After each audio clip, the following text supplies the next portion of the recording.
মই বিশেষভাৱে আমাৰ এই ফকীৰা গ্ৰামৰ বিভিন্ন মণ্ডল আৰু বুথৰ সভাপতি সম্পাদক প্ৰমুখে বিভিন্ন গাঁৱৰ মুৰব্বী ব্যক্তিসকলৰ লগত যাই কেনে দেখা কৰাৰ কাৰণে মই এনে ওলাইছোঁ কেইখনমান বাইক লৈ সতীৰ্থসকলক লগত লৈ।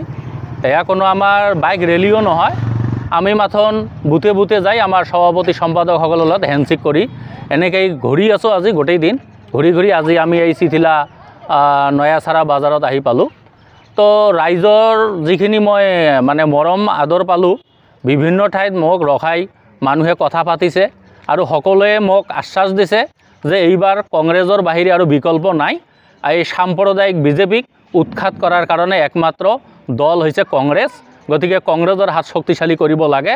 এনেকৈ বিভিন্ন পৰ্যায়ত বিভিন্ন গাঁৱৰ মুৰব্বী ব্যক্তিসকল, আমাৰ বুথৰ সভাপতি সম্পাদক, মণ্ডলৰ সভাপতি সম্পাদকসকলক মই লগ কৰি আছোঁ আৰু সকলোৱে খুব ভাল সঁহাৰি দিছে আৰু এই অভিযানক সকলোৱে মানে আদৰণি জনাইছে। এনেকেই আমাৰ কংগ্ৰেছৰ যি আমাৰ জয়যাত্ৰা এনেকেই আৰম্ভ হ'ব আৰু অনাগত দিনত এইবাৰ কংগ্ৰেছে যে ফকীৰা গ্ৰাম সমষ্টিত বিপুল ভোটত জয়যুক্ত হ'ব তাৰেই এক ইংগিত আজি মই পালোঁ।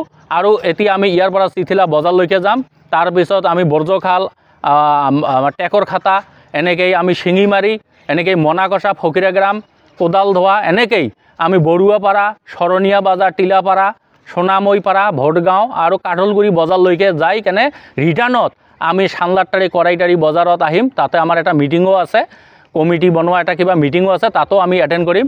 এনেকৈ কালঝাৰি আৰু জগদৈ বজাৰ, বাহাদুৰপাৰা দি আকৌ আমাৰ আজিৰ এইটো কাৰ্যসূচী আমি সমাপ্ত কৰিম।